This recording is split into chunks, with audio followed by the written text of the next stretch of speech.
I never planned to keep my success a secret. Life just worked out that way. Growing up in Singapore, my parents taught me the value of hard work and education. Emily, knowledge is the one thing nobody can take from you, my father would say as he drove his taxi late into the night to fund my studies. My mother worked 2 jobs, and together they made sure I had everything I needed to excel. Their sacrifice paid off. I graduated top of my class in finance and landed a position at one of Asia's largest banks. By 28, I was the youngest division head in the bank's history, managing over $50 billion in corporate loans. But few knew this side of me. I met James at my friend's small cafe where I loved to work on weekends, helping out just to stay grounded. He walked in one rainy morning, ordered a latte, and smiled when I drew a little heart in the foam. "This is the best coffee I've had in months," he said, his eyes crinkling at the corners. "The secret is making it with care," I replied, wiping down the counter. He came back every weekend after that. We talked about everything: his work as an architect, his dreams of designing sustainable buildings, his close relationship with his family. I found myself looking forward to our conversations, enjoying how he saw me for who I was, not what I owned. When he finally asked me out, I said yes without hesitation. Our first date was at a humble hawker center, sharing plates of char kway teow and laughing about nothing in particular. I fell in love with his kindness, his integrity, and how he treated everyone with respect, regardless of their status. "My family's a bit traditional," he warned me before our first dinner with them. "They can be judgmental about status and career." "Don't worry," I assured him. "I can handle it." I wasn't prepared for Richard Chen, James's father. A self-made real estate tycoon, he dominated every room he entered. His wife, Helen, was equally intimidating in her designer clothes and perfectly coiffed hair. James's sister, Victoria, took after their mother, down to her dismissive glance when I mentioned working at a cafe. "A cafe?" Richard's voice boomed across the dinner table. "James, I thought you said she went to university." "She did, Dad. Emily has a degree in—" Clearly not putting it to good use, Richard interrupted. "In this family, we believe in ambition. Excellence. Not serving coffee." I saw James's face redden, but he stayed silent. Helen touched her pearl necklace, a habit I learned meant she was about to deliver a carefully crafted insult. "Dear, perhaps you could help Emily find a more suitable position. The cleaning company we use is always hiring." Victoria snickered. "At least she'd have health insurance." I maintained my composure, years of high-stakes negotiations serving me well. "I enjoy my current work, but thank you for your concern." The rest of dinner passed in a blur of subtle digs and patronizing advice. James apologized profusely on the drive home. "They'll come around," he promised. "They just need time to know you." But they did. Over the next year, as James and I grew closer, his family's disdain only intensified. Every family gathering became an exercise in endurance. Richard never missed an opportunity to remind everyone of my humble station. Helen orchestrated seating arrangements to keep me far from important guests. Victoria openly suggested James find someone more appropriate. When James proposed, their reaction was predictable. "A cafe worker," Richard exploded. "Have you lost your mind?" "Dad, I love her." James stood firm. "Love won't maintain our family standing," Richard shot back. "If you marry her, don't expect any support from me." But James chose me. We had a small, beautiful wedding, without his family present. Months passed. I continued my weekend cafe shifts, finding peace in the simple work while managing billion-dollar deals during the week. James respected my choice to keep my career private, understanding my need to be loved for myself, not my position. Then came the annual Chen family reunion. "We have to go," James insisted. "They're still family." I agreed, hoping time had softened their hearts. I was wrong. The reunion was held at Richard's mansion, a sprawling estate that screamed old money. The moment we arrived, I felt the familiar weight of judgmental stares. "Oh, the cafe girl still hasn't found a real job." Victoria's voice carried across the garden. How persistent. Richard gathered everyone for his annual family address, champagne flowing freely as he boasted about the family's achievements. Then he spotted us. "Ah, James, come, tell everyone about your new project." His eyes slid past me. "And your wife can serve drinks. It's what she's good at, yes." Laughter rippled through the crowd. James opened his mouth to protest, but before he could speak, a commotion erupted near the house. Richard's secretary came running out, face pale. "Mr. Chen. Urgent call from the bank." "Not now," Richard waved her off. "We're celebrating." "Sir, it's about the emergency loans." "They're denied." Richard's smile faltered. "Impossible. I spoke with the division head yesterday." "No, sir. The new CEO is reviewing all major loans personally. They're requesting a meeting tomorrow." I felt my phone vibrate, my own secretary calling. I knew what this was about. Richard's company had been flagged for suspicious accounting, and as CEO of the corporate banking division, I had ordered a complete audit. The timing couldn't have been more perfect. "Excuse me," I said quietly, stepping away from the crowd to take my call. "Ma'am," my secretary whispered, "Chen Development's financials are worse than we thought. The audit shows systematic misrepresentation of assets." "Send me the files," I replied. "I'll review them tonight." When I returned, Richard was in full crisis mode. His face had lost its usual smugness, replaced by barely concealed panic. He was barking orders into his phone while Helen hovered nearby, wringing her perfectly manicured hands. Victoria sidled up to me, her voice dripping with false sympathy. "Looks like Daddy's company is having issues. Not that you understand business matters. More champagne?" I smiled politely. "No, thank you. But I do have a question. How's your position at your father's company?" She preened. "I'm Executive Vice President of Operations." "Interesting. And what exactly do you do?" Her smile faltered. "I oversee things. Important things. Like the shell companies in the Cayman Islands." Victoria's glass slipped from her fingers, shattering on the marble floor. Several heads turned our way.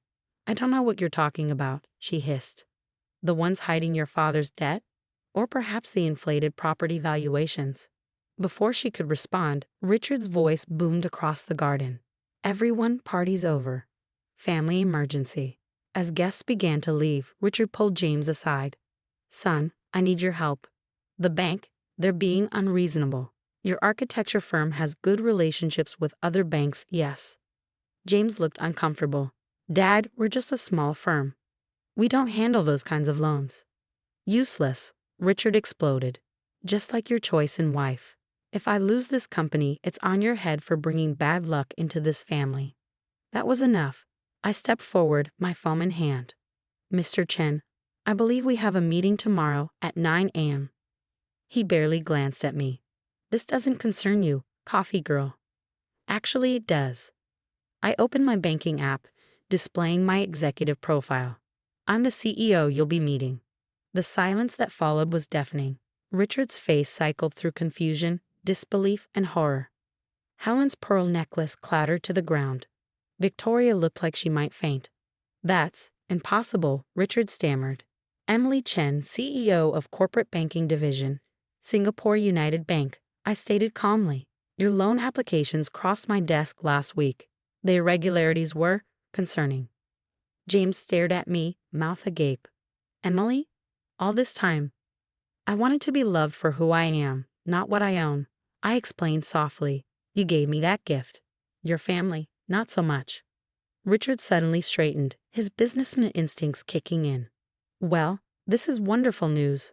We're all family here. Surely we can work something out." "Family?" I echoed. "Like when you called me a gold digger at our wedding reception. Or when you told your business associates that James married beneath his station." Helen stepped forward, arms outstretched. "Darling, we were just protecting our son. Surely you understand." "I understand perfectly. You judged me, humiliated me, and treated me like dirt because you thought I was beneath you. Now you want my help." Victoria attempted damage control. "Emily, sweetie, we were just teasing. It was all in good fun." I turned to James. "Did you know about your sister's role in the company?" He shook his head.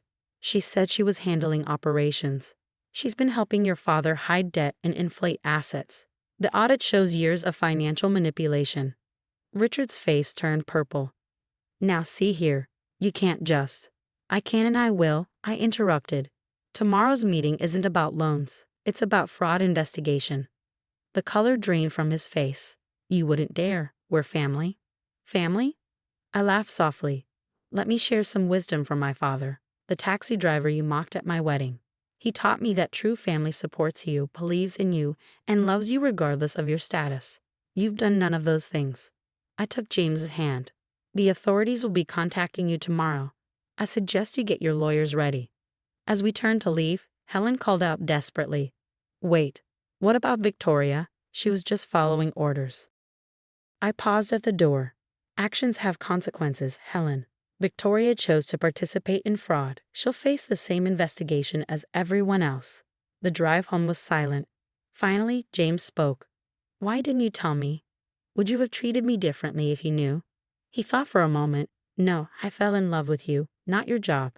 That's why I fell in love with you too." I squeezed his hand. "I'm sorry for keeping this from you. I just needed to know our love was real." "What happens now?" I sighed. "Your father's company will be investigated. With the evidence we have, there will likely be criminal charges. Victoria too, if she's implicated. And us. That depends. Can you handle being married to a woman who makes more than your entire family combined?" James laughed, the tension breaking. "I think I'll manage, but no more secrets." "No more secrets," I promised. The next morning, the Chen family empire began to crumble. Richard arrived at my office precisely at 9 a.m., flanked by his lawyers. Gone was the arrogant tycoon. In his place sat a man who finally realized he wasn't the most powerful person in the room. The audit revealed systematic fraud spanning 5 years, I stated, sliding the report across my desk. Falsified valuations, hidden debts, shell companies. It's all here. "We can explain," his lawyer began. "No need. The evidence has been forwarded to the authorities." Richard leaned forward. "Emily, please, think about what this will do to the family name. Like you thought about my reputation when you told everyone I was a gold digger?" Before he could respond, my secretary interrupted. "Ma'am, the police are here." What followed was a media circus. Chen Development CEO arrested for fraud splashed across headlines. Victoria was taken into custody next, her designer handbag clutched to her chest as officers led her away. Helen had a very public breakdown at the country club. James stood by me through it all, though I knew it pained him to see his family fall apart. "They did this to themselves," he said one evening as we watched the news coverage. "You just exposed the truth." Weeks turned into months. The investigation uncovered more than even I had suspected. Richard had been running a complex scheme, using inflated property valuations to secure loans, then channeling the money through shell companies. Victoria had helped coordinate the fraud, her executive position nothing more than a front. The trial was swift. Richard and Victoria were both sentenced to prison. 8 years for him, 5 for her. Helen was spared criminal charges but lost everything in the asset forfeitures. One day, as autumn painted Singapore's gardens in golden hues, Helen appeared at my office. "I know I have no right to be here," she began, her designer clothes replaced by simple cotton. "But I need to say something." I gestured for her to continue. "I was wrong about you. So terribly wrong." Tears filled her eyes. "We judged you because we thought wealth and status were everything. Now I'm alone, living in a small apartment, working as a sales clerk, and I finally understand." "Understand what?" "That character matters more than cash. You were kind to us even when we were cruel. You could have destroyed us completely, but you let the law take its course. That's real class." I studied her face, seeing genuine remorse for the first time. "What do you want, Helen?" "A chance. Not to be close. I know I don't deserve that. But to apologize to you and James. To try to be better." 6 months later, we hosted a small dinner party.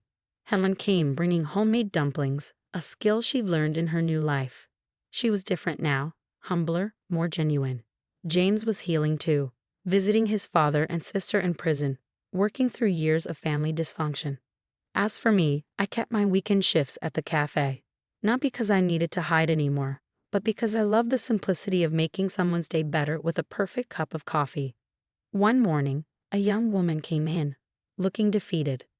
"Rough day?" I asked, drawing a heart in her latte foam. "My boyfriend's parents think I'm not good enough," she sighed.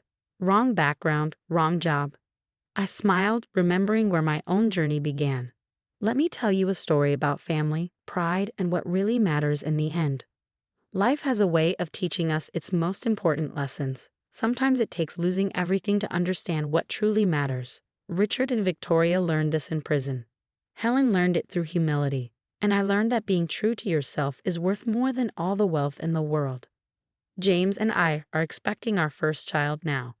We've decided to name her Grace, a reminder that sometimes the hardest situations deserve a measure of mercy. Helen is excited to be a grandmother, and even Richard, through his prison letters, seems to be reflecting on what kind of legacy he really wants to leave. The cafe still stands, a humble reminder of where our story began. Sometimes customers recognize me, the banking CEO who serves coffee on weekends. They often ask why I still do it. My answer is simple. Every cup of coffee is a chance to make someone's day better, and at the end of our lives, isn't that what matters most? They usually smile, understanding or not. But I know my truth. Success isn't about power or revenge or even proving others wrong. It's about staying true to yourself, showing kindness even when it's not deserved, and remembering that everyone, even those who hurt us, deserves a chance at redemption. As I write this, I'm sitting in the cafe, watching the sunrise paint the city in shades of hope. James will join me soon, as he does every weekend. Helen might stop by with her dumplings. Life isn't perfect, but it's real and rich with lessons learned. And sometimes, when I'm making coffee or reviewing billion-dollar deals, I think about my father's words. Knowledge is the one thing nobody can take from you. He was right, but he missed something important: integrity, compassion, and the courage to be yourself. Those are things nobody can take either.